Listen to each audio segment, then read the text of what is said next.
Hello, good afternoon. This is my son's favourite place in the world. He's 15.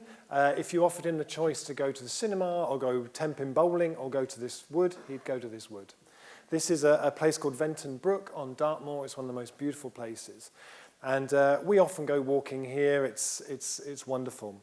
I was walking there with him a while ago, and it struck me that actually it's the most beautiful analogy for the kind of economy that we're trying to create. The way that a forest like this manages and treats water from the moment it first lands as rain at the very, very top to when it comes out the bottom and is taken away in watercourses is incredibly sophisticated.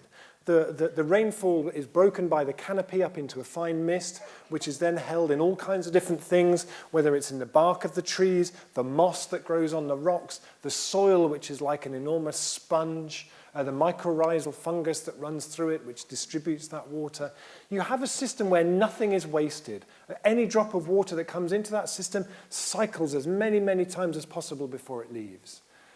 Maybe our local economy should work in that way. If we allowed the kind of neoliberal economists to design a forest like this, as soon as any drop of water touched a tree, it would go into the guttering that was around the tree, down a drain pipe, and off to some big tank owned by one single person. Actually, we don't want to have that. And when I walk in that wood, I get a sense there of the kind of economy that we try to create in the transition movement. Even the dead wood, supposedly the dead wood, is useful. It still grows mushrooms. It still holds moisture.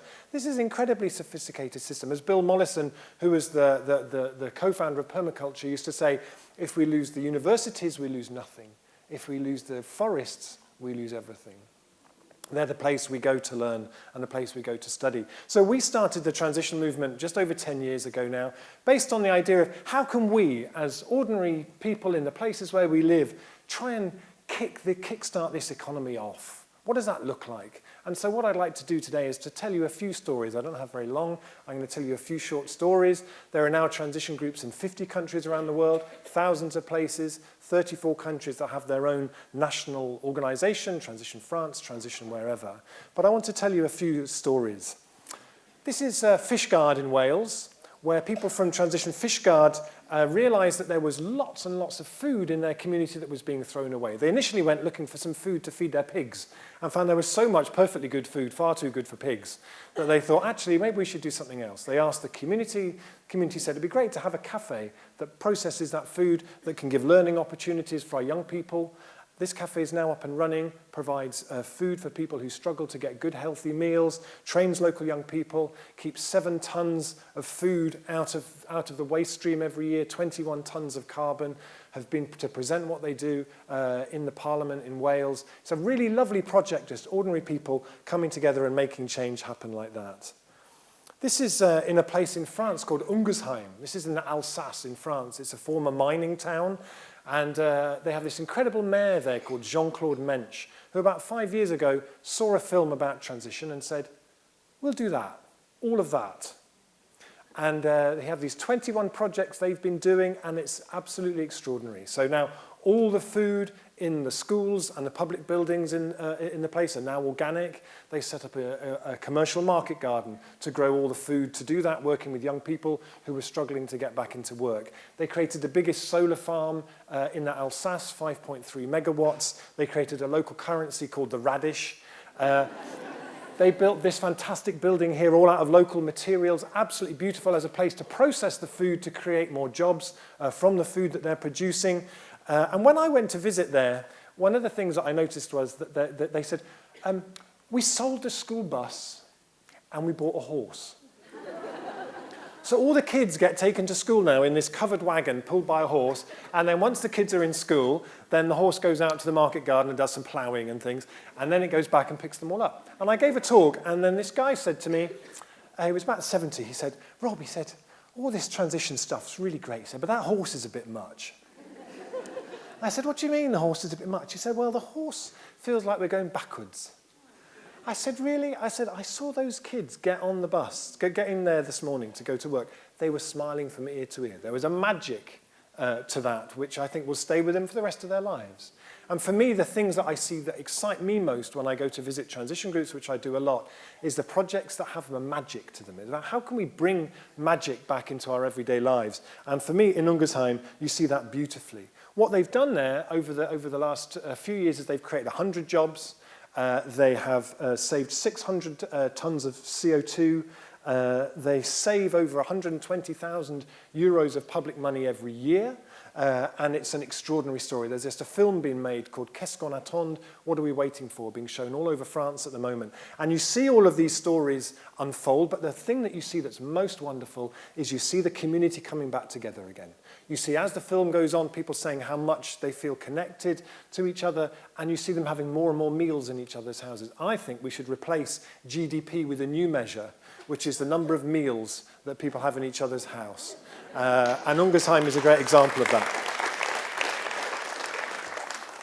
This is one that you may know. So one of the things that people associate very often with the transition movement is local currencies. This is the Bristol pound. If you look very, very closely on the Bristol pound, written in very, very small letters are the words, keeping money out of the Cayman Islands since 2012.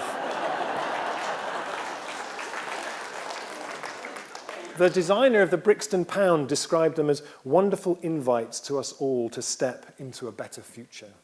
And for me, there's something really powerful about them as a way of, going back to our woodland analogy, this is water that can't leave the woodland. It can only stay and nurture that kind of an economy. And one of the things that we've seen happen over the last few years with transition, which is really exciting, is moving much more to saying, what are the needs of this place? And how can we meet the kind of things we want to do in transition and meet those needs? This is in my town, in Totnes, where recently a project called Transition Homes, which is a community-led housing project, just got planning permission. It'll be the biggest single straw bale development in the country, looking at local materials, applying that thinking from local food to say if we use local resources, it's less CO2, more money stays locally, but we apply that to building materials. And it's lovely when you see these projects start to happen, but in that sort of holistic context of saying, well, this is training and it links to the food and the whole thing sort of ties together in a really constructive way. I spend a lot of my time traveling around and going to see different transition groups. And I take lots of photos. And this was something that really struck me as being really interesting. So we live in a world where we have, does this have a pointy thing? No. So we have lots of experts in our lives who are really good at designing really great paths for us. And they're paths which are, they've studied this stuff, they know about making really great paths, but actually, we make better paths. And again and again, I see the people who just say, actually, we don't want to do that, we're going to do this instead. And my hope for the future is that what we see happening is those paths just become the paths. Because they're all the paths that you're making, the paths that Triodos are making, the paths are already there. We know the paths. Over time, they inevitably become the paths that we're going to walk on. And the thing that I find really exciting is the way that what we talk about in transition, what you talk about, is coming together with lots of other agendas. You talk to people in public health who say, we have an epidemic of loneliness in this country. We have an epidemic of boredom in this country.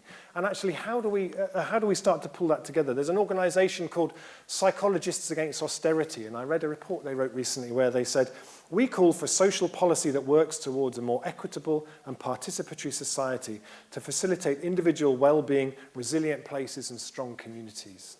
We know how to do this stuff. It's all unfolding in very interesting ways, I think.